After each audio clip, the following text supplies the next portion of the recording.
رسول کریم اما بعد، میرے دوستوں بھائیوں، پاکستان کے تمام کونے کونے سے جو آپ تشریف لائے ہو اور میرے چینڈیگڑھ صاحب، تمام زندگی صدور جنرل سیکرٹری صاحبان، میں آپ کا دل کی عطا گہرائیوں سے مشکور ہوں۔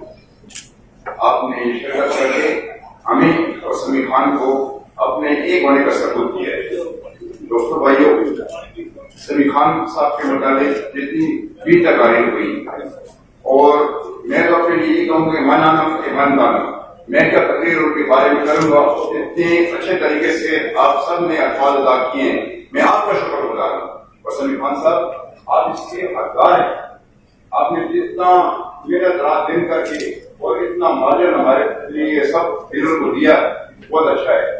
اور جس طرح سے باقی دوستوں احباب نے کہا ہے کہ مسائل بڑھ رہے ہیں، بجلی کے بل بڑھ رہے ہیں، ڈی ریگولیشن کا مسئلہ آ گیا، اس طرح ڈی ریگولیشن کے متعلق تو سب بڑی اچھی باتیں کر رہے ہیں، لیکن ایک بات اس لیے نہیں کی، گورنمنٹ یہ کام کرے گی کہ پیچھے زور دے گی OMC کو کہ بھائی اس میں لیوی لگاؤ، اس میں ٹیکس اتنا لگاؤ، OMC ایسی بدنام ہوگی۔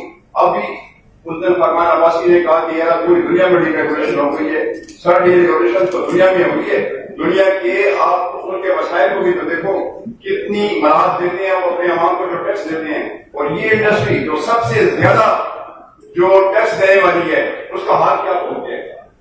تو سر آپ کا بہت شکریہ، آپ لوگ آئے ہمارے چیمبر آف کامرس کے، ہم نے جب بھی ان کو ریکویسٹ کی ہے انہوں نے ہمارا ساتھ دیا ہے، بہت اچھے طریقے سے انہوں نے ہمیں شرمشاں کر کے اکوموڈیٹ کیا ہے اور ہمارے مسائل کو گورنمنٹ تک پہنچانے کی پوری کوشش کی ہے۔ میں دل کی عطا گہرائیوں سے آپ سب کا مشکور ہوں، آپ لوگ تشریف لائے، آپ کا بہت شکریہ۔ ٹائم اس لیے نہیں دوں گا کہ میرے پاس کچھ اور تقاریر بھی ہیں اور کافی سارا ٹائم آگے نکل گیا ہے، بہت دوستوں نے نماز کے لیے گئے ہیں، باقی نے نماز پڑھ لی ہے۔